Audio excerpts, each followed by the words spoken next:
Assalamu alaikum warahmatullahi wabarakatuh. Mwasuze mutya mwasibye mutya. Nze Nudini Ntege tuba tugguse. Ekigenda maaso mu nsi twalina atugoberedde ku lutalo lw'eggwanga erya Iran, America ne Israel. Twali tufunyewo akalembekereza era wabaddewo amanja ngati okyatuwa lutalo. Olutalo lwali tuwadde essubi nti lulinga oluwummuddemu era ngenda owuliranga ne Israel etandise okukontola nti ebintu bye mwakkaanyiza fere tukkaanye nabyo. Joli abanaku ntono nnyo emabega okulwanagana kwa Lwazeemu. Iran yakuba emu ku mmeeri eyali eyisaawo ebintu ya Cyprus ng'eyisaawo ebintu ku Strait of Hormuz. America nayo negamba nedda kino kyokoze tekimala. Tojja kujooga. Yakubye enfo za Iran, bakubye Iran. Byakulwanyisa simaya gye batereka gye babikubira gye babikola biki na bingi ne networks eza communication America yazikubye negamba nga Secretary of Wars bameta kati Secretary of Wars Hegeth n'agamba bebacheretedde ndoza kati bakiwulira bajja kisasulira. Iran egamba tetudde, America egenda kiwulira byamaze okuvaawo anti abamwetooloddeko awo kata simanya Oman taliimu nnyo ndabye kata Bahrain, Kuwait, Jordan, Dubai yagambye bannange sibayinaako nnyo buzibu muteese. Kata yagambye yasobodde okubinterceptinga nga yo negana omusa yayiye ebintu katoli naabuuza America byakubye biriruddawa. Kasozi Samuel, oli otya muganda wange? Ndi bulungi. Mugamba otya? Alhamdulillah. Oli bulungi? Ndi bulungi. Olutalo luno lwa Iran ekituufu kiri ki Iran, America, Israel biri mbikugambye naye batugambye nti omukulu wa America Donald Trump yabadde ttake Israel nemugamba tosiibula nga bwoli bw'oba oyingira abasajja beetegese okukukuba tutwale engatto naye gwe ng'omuntu togenda kusigalawo. Era ne Trump abakulu tebamulinze bamugaye yambala situka busitusi. Ekituufu kiri ki? Ena okutwaliza awamu ebibuuzo mbuziza bingi ddala era noonya ne wentandikira wakyambuse. Ntandikirira ettake ku Iran.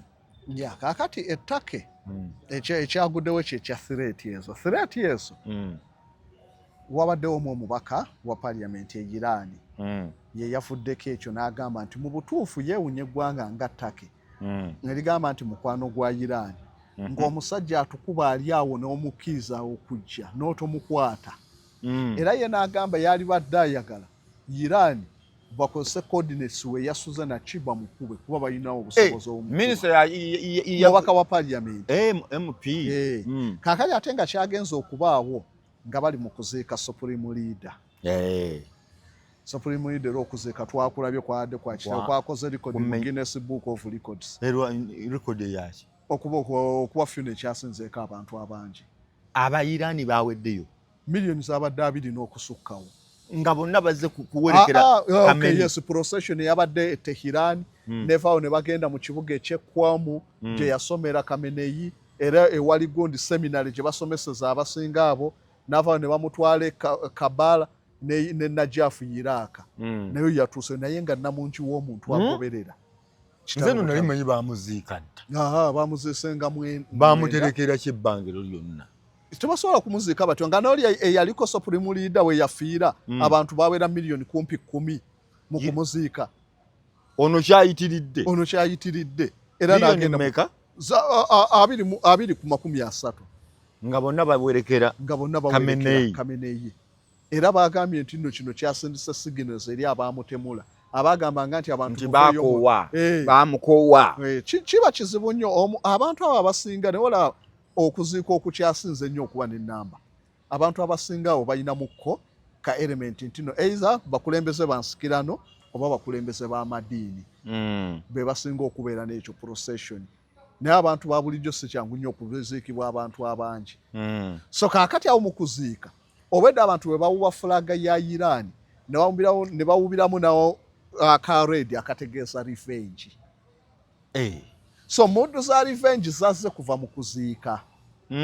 Supreme Leader Sayed Mojtaba Khamenei naye n'avaayo n'agamba tuyina okwavenjinga ku kufa, naye teyagambye okwavenjinga kigambo kinene. Teyagambye mu ngeri ki oba mu ngeri ki. Okuwolera kuyina okuwolera. Kaakati awo we wavudde na bino ebigambo nti y'omusajja lwaki tebamukubira ettake olw'okuba no Supreme Leader yagambye okuwolera kati nekiryoka kigenda ewala. Kaakati ekintu kino Iran babeere bagezi nga bayisiza ekigambo ekyo nga balina bye beesize bingi. Well and good balwanyeko na America tebakyalina kye bakyaza balwanye nayo. Bakimanye banyweze emisipi nti kyonna ekisobola okuddira oluvannyuma lw'okuwera okwo tujja kigumira. Kuba ensobi eyakolebwa Saddam Hussein America balina kye bayita a conspicuous big lie. Ti amawanga gonna ge balumba bateekawo ekirimba ekinene.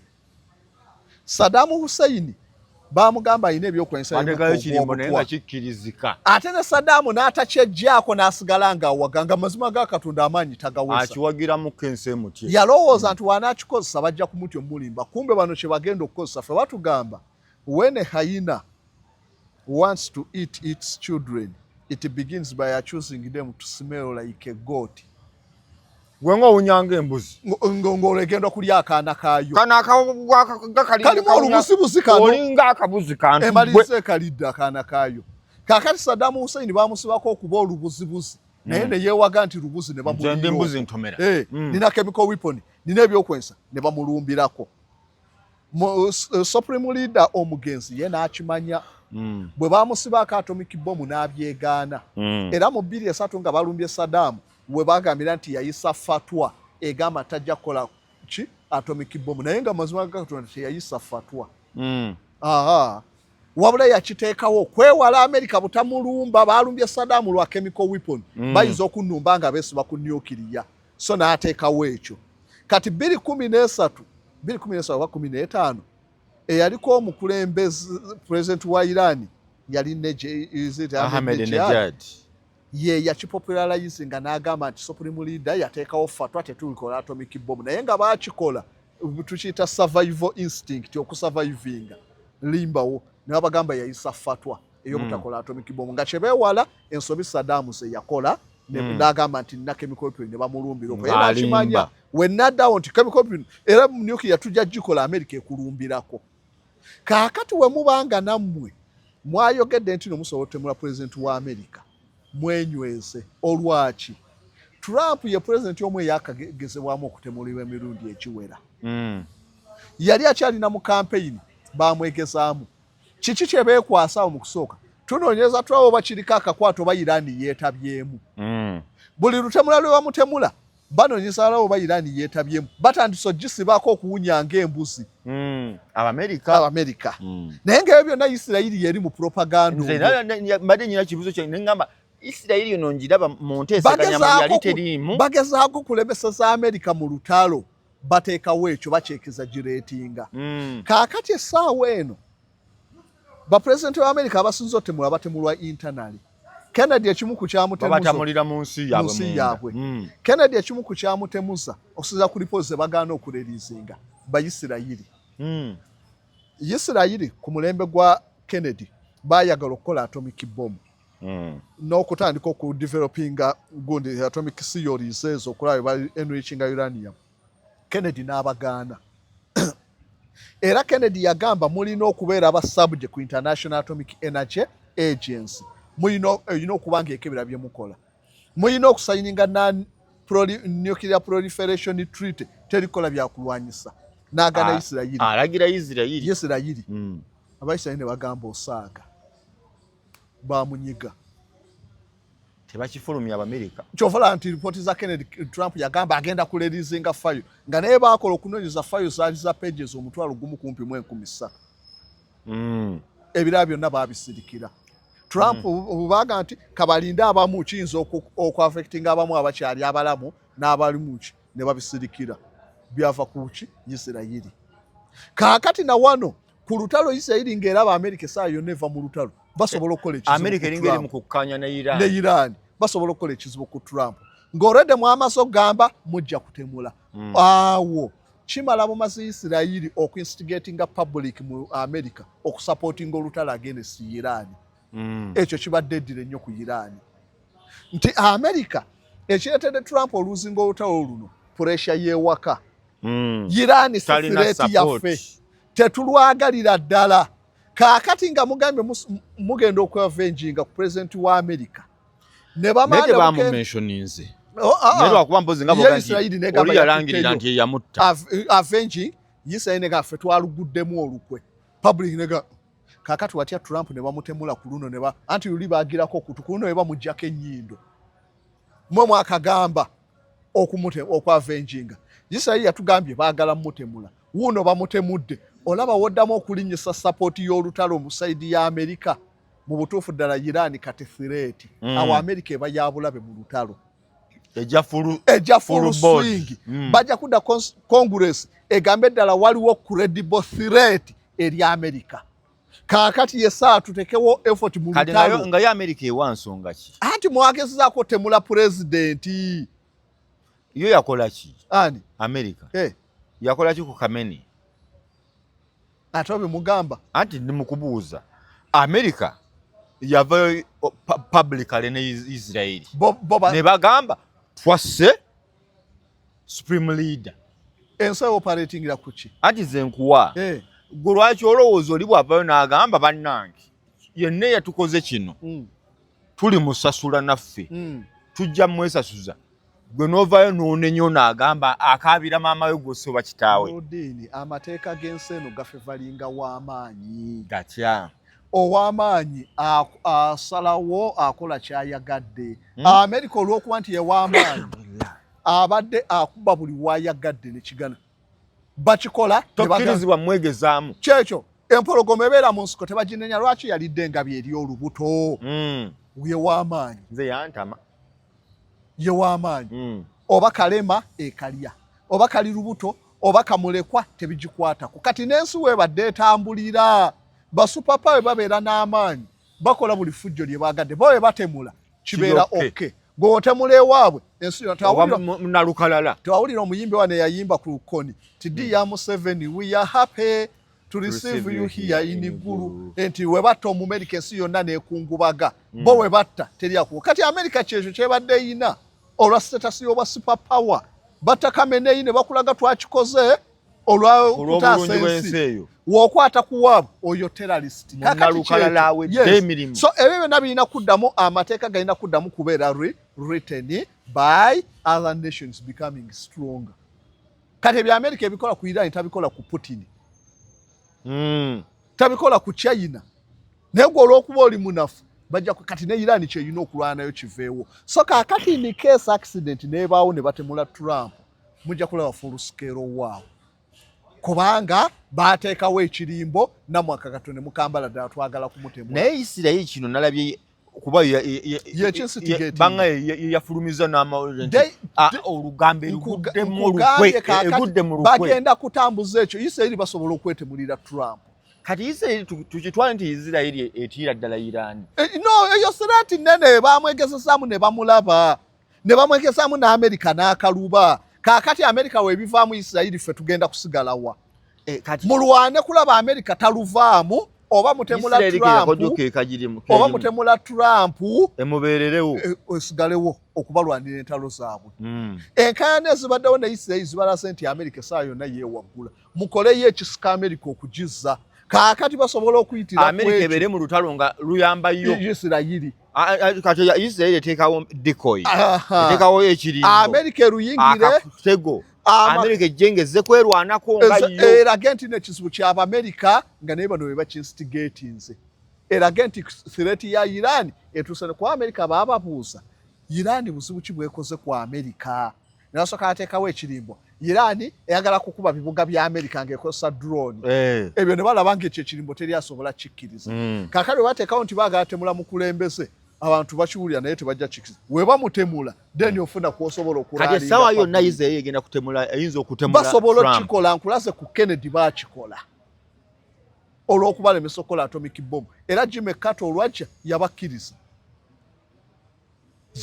Lwaki byajja teyakuba bakube ani Jimmy Carter okuba baki Abayisirayiri omanyi amaanyi ga advocacy group ez'abayudaaya mu America. Buli political party bili Republican bafanda abasinga Bayudaaya, Democrats bafanda abasinga Bayudaaya. Makampuni ga byakulwanyisa gali owned by Bayudaaya ge gateeka mu political parties ezo. Wogenda mu parliament ababaka abasinga bonna babasasula Bayudaaya. Eyakafa Graham yabadde asinga okwogera Isirayiri ngaki ali mu Senate. Kati okubayisaako ab'ekiteeso ekiva mu Isirayiri kizibu. So kakati bakwata America Abayudaaya ne baginyweza mwetoloolera muli. Kakati we balaba ng'ebava mu ngalo basobola oteekawo sireeti eyo Iran egenda temula n'amala ne beetemulira omukulembeze. Kuba Trump bamwegezezaamu enfunda basobola omutemuliraawo n'amanya nti kiwedde kati America erina okulubaamu olutalo ffe tukolera omulimu. Naye Isirayiri ntuufu okubanga nze nalaba Trump essabyo lye yali ayogeza nga asayininga ziri gundi ze yali ataddewo yali akikooye ng'alagira ddala Iran yaddembe okukola ebyokulwanyisa byayo erina okwedifendinga nsina nnungi n'atuuka n'okugamba Lebanon nsi yali esinga okufulumya abantu ab'obuwonga abaleeta theories ezitambulirako kati bali mu lutalo nekimala ne kikyuka kaakati interest zakyuse kaakati leka so kaakati awo in the process ne bamukonvinsinga tukivaamu tunoonye engeri kwekulaba ne baddamu kino ekizeemu. Lwaki Isirayiri ekyafeera be nti olutalo olwa America ebayamba okulumaliriza. Kyovala nakugamba nti eno memorandum of understanding gye basayiniize ebayamba be naye terina kyejja kutwaza kubanga ebiri mu memorandum of understanding ne bw'oleeta Yesu n'atuula wakati ne Nabbi Muhammad n'oleeterako Gautama de Buddha n'oleeterako omulala yenna then n'oteekayo Iran n'oteekayo na America abantu abo bonna kizibu okonvinsinga ababiri ne bakanya ku terms eziri mu memorandum of understanding. Okusookera ddala Iran bahadira yina balina bye balemerako byetwa na America erina byeremerako nga Isirayiri tebiri mu interest zaabwe. Kaakati mu buno bwe mulaba obutono kiringa nudini pepa y'okubala ne bakuleetera akanamba akasooka 6+8 n'okajjoza mu ddakiika ogenda okudda kuguddako solve x y n'otandikoko. So kati obwali mu memorandum obusooka bwe basolvingako ceasefire bwe bwali obwangu naye ng'agaddako agalala gazibu ga kusolovinga. Mwaddira gundi clause number 5 ne mweyama nti Iran basazeewo Strait of Hormuz bagigule naye Iran nga bali wamu ne Oman mu nnaku 6 bajja kukwatagana nga beebuuza ku balijo bali kubeebuuzaako banoonye enkola entuufu ey'okumanaginga Strait of Hormuz. Ekitegeeza ku article 5 mu memorandum yakwasa Iran ne Oman management mu nnaku 6 teri kusasula Iran n'ekikiza mu mubalage bayitewa America ne bamanya oluvannyuma kyekyo kitutta twakyeyama ng'omukazi bwe yeeyama ekiro ng'ali ku buliri enkeera ne bikyuka bakyeyama ne kituuka ne balaba nga kibanyiga ne bakozesa olugezigezi ne bateekawo Strait of Hormuz waliwo international recognize we amaato we gayita wakati. Iran we yateeka water mines n'ebirala kaakati nebayisa ku saidi yayo ne creatingawo we endala ku saidi ya Iran ebayisa mu buzinga Iran ebayisa mu buzinga zinga eyo ye watali mine yegamba no we watali mine wakati nateekawo kaakati we mwaji wa management yo yeyino gamba bayiteeno tuyita wano. Yes America yo ne bakuliyetinga ku saidi ya Oman ne gabeera nga ways ziri 3 mu Strait of Hormuz eya Iran gye yagala bayite international recognize erimu water mines na America gye bakuliyetiza ku border ya Oman. Iran alinze bamugamba go yino okumanaginga alinze katugeze kankizenga ku luguudo otaddewo ka road block mu luguudo olagire muyita wano ogenda okulaba owera bakamuyite mu kibanja kyange temumenyeka. Iran negamba mwanimba bulimi kaakati ate mumaze article mu violatinze mu Iran nekuba amaato awo we waafa olutalo. So Strait of Hormuz yokka ebalemye okukanya kati nuclear munakanya sanction munakanya dinga ebisooka ebitono biganye. So nabagamba olutalo luno lusobola okutwala emyaka 2 nga tebafunye ddiini. Naye Iran ogiraba wa mu lutalo luno ng'eringa enafuyi? No. Okunafuwa okusinga kuli ku media.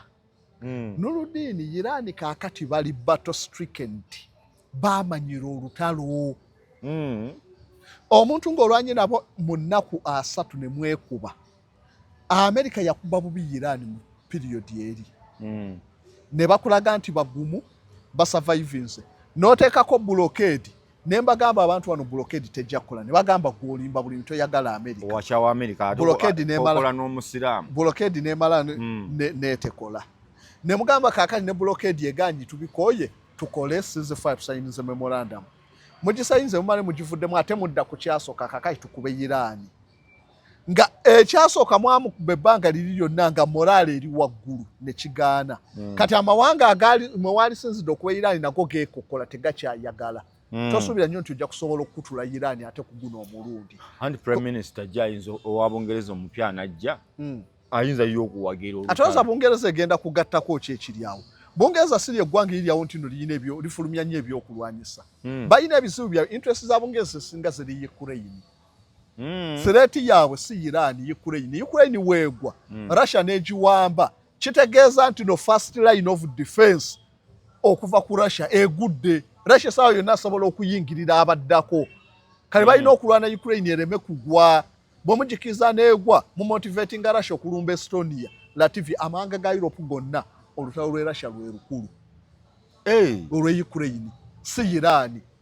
Nga ne Ukraine ebalemye okuwa ebyokulwanyisa ebimala ate oyingire mu lwe Iran. Bungereza interest zaabwe teziri awo. Era babadde bakanda na America gw'oli ku Iran na Israel fe naye wano mu Europe, Ukraine wa mu Europe. Barefugee bagwera wali. Newokuba Iran barefugee batono abanagenda mu mawanga ge Europe bajja kudda Turkey ekinene nnyo, Egypt na walala. So obuzibu bwawe buli ku Ukraine. Kizibu nnyo gamba nti Bungereza ejja kuba committed eteekewo ebyokulwanyisa bijje eno ng'eri Ukraine Russia abali bubi nedda. So kaakati mu situation eno America kijja gibeera kizibu nnyo okukola impact ku Iran kubanga base uli walumba zikyali intact zikubiddwa. Ne kaakati ayongera kaakati awanuuza neze Jordan mu Wakif negundi Prince Hussein base ku luno Iran zaakuba. Eza Jordan zitandiseko zikuba. America luli yayingira mu lutalo nga missile zaabwe zonna zikyaliwo. Bakozesa Tomahawk cruise missile zezikozesebwa amaato zaakola bubi Iran. Tomahawk zaakuba Iran okamala. Ne bakozesa air to surface missile ez'ennyonyi esinga nezikozesebwa. Ne mbagamba wano nti ebyokulwanyisa bya America byakendeera. Abantu ne bagamba gwe kasozi olimba. Essaawa eno kiraba ne kuddwanira Ukraine. Missile za Russia zikuba Ukraine nga bwe zaagala. Tebakyalina interceptors ze bawa Ukraine. Naye Ukraine yakuba Russia mundaawo yamulekera bulamu. Ukraine yakuba. No, kye yakuba refineries n'ebirala. Naye enkuba Russia gyekuba Ukraine si ye ya Ukraine gyekuba Russia. Of course. Ukraine ekosa kati ina advantages za drone. Drone zifuuse ekirala. Ne Bungereza bakyusa amaato gaabwe ga destroyer nga gasobola olonchinga drone. Zifuuse ekirala kati. Otawo drone za Iran.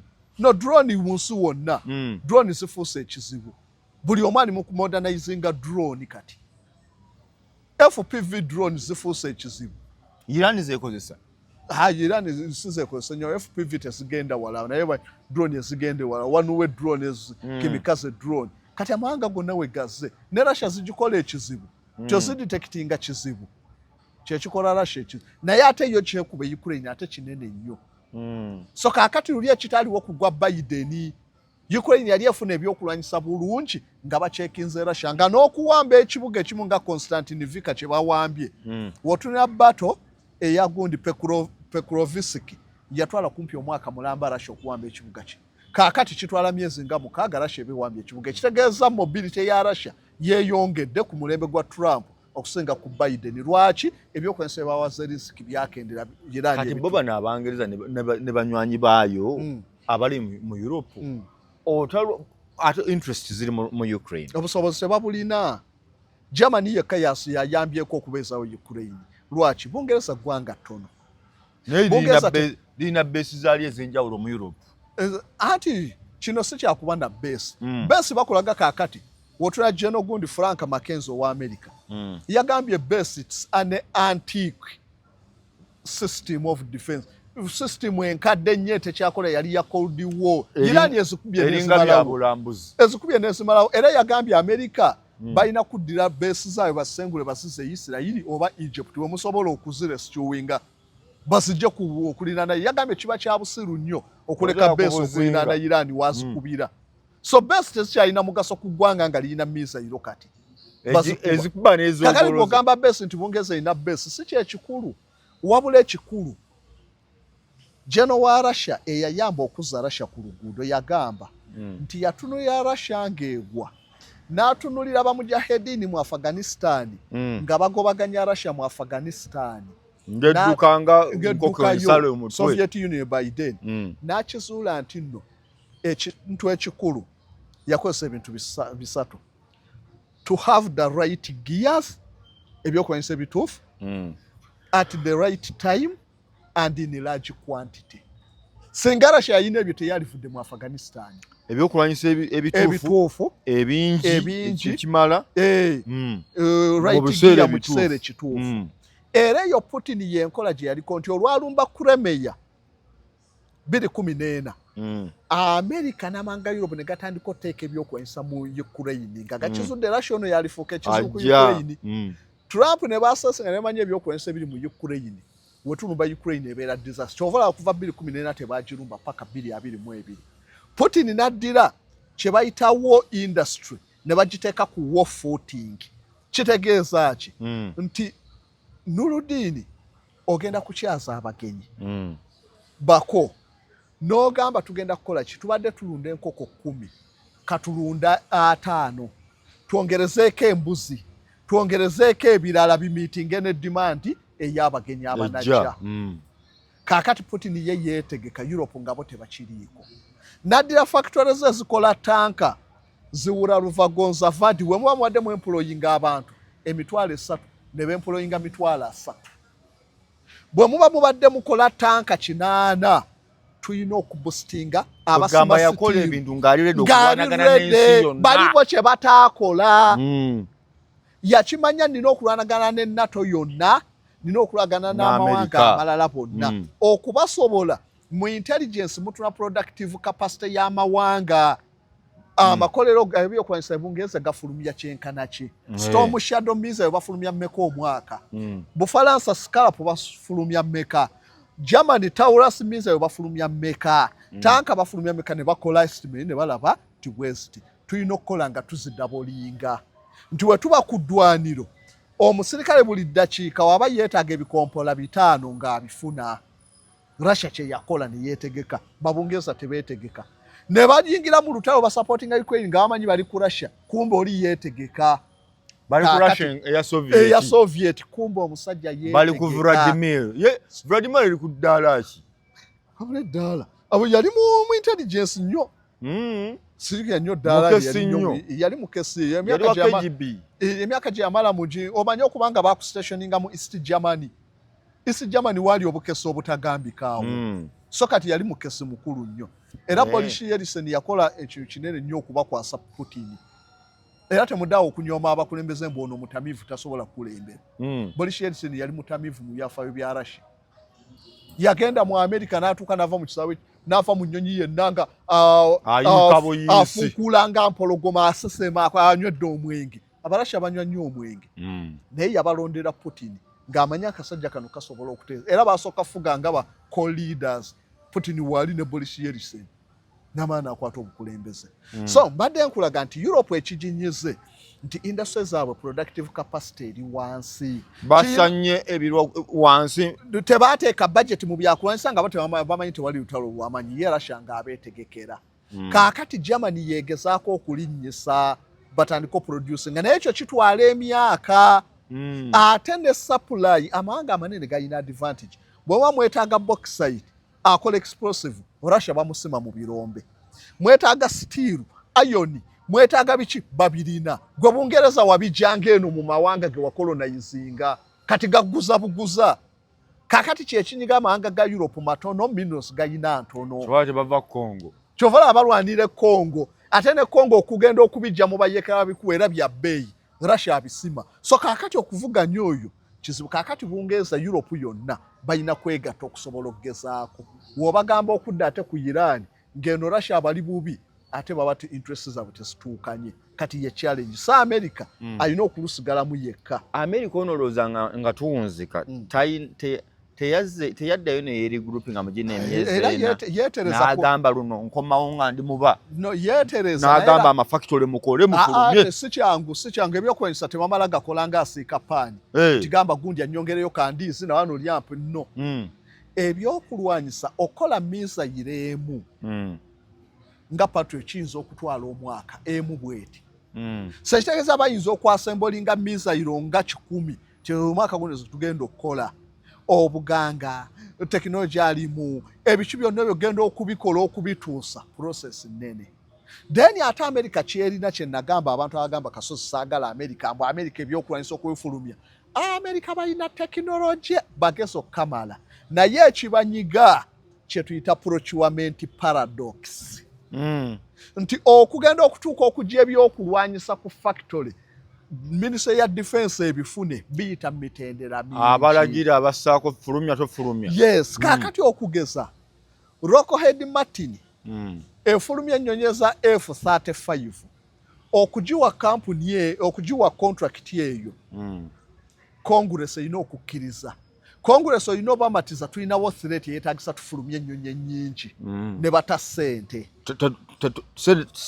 sizakwonoona busubu ki bwe tulina kakati Trump essaawa eno bayisa budget ne mugenda ne mugidefending eya defense okubamatiza bakwongere nga threat kyekwongeza tuweemu awo kizibu gwona gamba America basobola ofulumya amakampuni geetaaga era nawo threat eyo tumatize Congress naye era nayo balina gitula balabo ba credible threat oba byakusaana babawo source balaga procurement weeremesa America nti ng'ovudde ku ekyo project eyo eya F-35 America okuwa contract olina okumatiza Congress tejja creating emirimu gy'abantu bameka olina okubawa nti ngenda ku employinga ba expert nga essaawa afuna $40 tulina ba expert awo 200 baga yes ezo sente zidda mu bantu tugenda ku employinga bano ene waffe katugambe nga bafundi ne bapoota emitwalo 6 buli fundi afuna bwezi ne batuna ne bagamba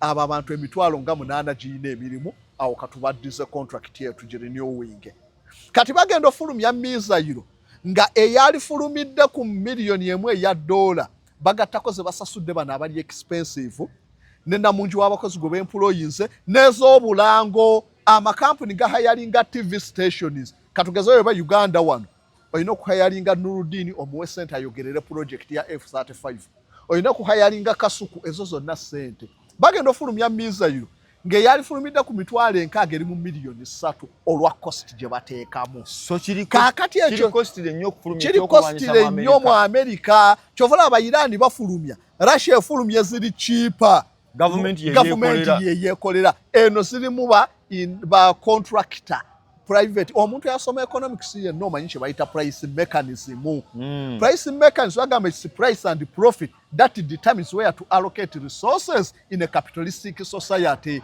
oli amala kutula magoba gae kalaki sente mekaze ngendo charging ekintu kino n'alyoka ateeka sente mu kintu baba kutula wenfulumya F-35 njiguza state defense department ku sente meka nfunako magoba nteeka muki nzija mu meka yes asooka kubalako emitwalo gya $1 buli misa 40 n'agissa wali n'ajjako zaatadde mu bakozi n'agissa wali ekitali ku China ekitali ku Russia so byebinyiga America kakati tosubira mu kaseera kano akato nti oba bisolovinze bafune misa America strategy gyerese tyolaba misa ezibadde zikuba Iran kati ezisinga atakamus America zebaze naso eziti air tactical gonde missile zebaze naso atakamus zirochingibwa HIMARS ebimotoka so baakizudde nti Iran ebafuukidde ekizu ekozesa ebimotoka ebirochinga missile bo baali bakozesa maato na nnyonyi missile ezo zaabagwako ezisinga baasigaza ntono zikuuma America kaakati ate zino ezirochingibwa ku bimotoka zo babadde bakyazirina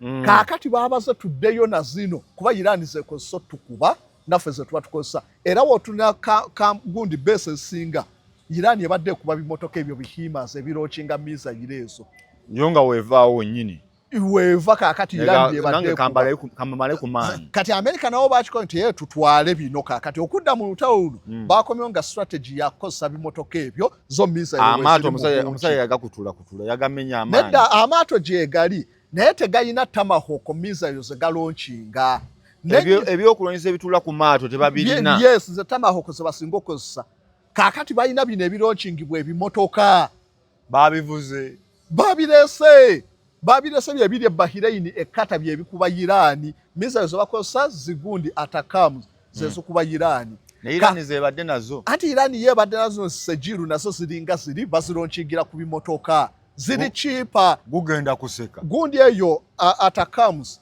okugikola $1 million Tomahawk badde mu $2 million so zino ziri cheap ez'ebimotoka $4,500 ezaki ati batuga ebya Iran $1,000,000 namujijo bwekitu kakati bo bakosa ya $2.2 oluba expensive kati balese bihimas ebirochinga atacams eya $1,403 neranga ekyali wagulu ekyali naye tokigaga neri ye $2.8 ate zino zowe ziri babadde nazo mu stoko naye baali tebaleeta bimotoka nga bamanyi kigwa na maato lugenda kuseka kakati we lugenda okusekera tino bazze mu game efaanana eya Iran naye Iran wejjo babeererako n'enkizo ti Iran yo yali yeetegekera strategy yayo ey'ebimotoka wootunulira ku gundi awo Strait of Hormuz Zagros Mountain ensozi eziriwo nnene Iran bazimbamu terminals biringa bibuga biramba nti tuli wano Mmengo ekimotoka ekironchinga missile sejiru kiri mu lusozi munda nga naye gye bakitereka nga wano ne Natete munda mu lusozi kilomita namba n'ekitundu tosobola kukuba obituukeko ate America mwe temwasima mpuku ezo ebyamwe sobola nti no bakubyeko ebimu mu Kuwait newa kakati Iran yowe Iran byakubye luno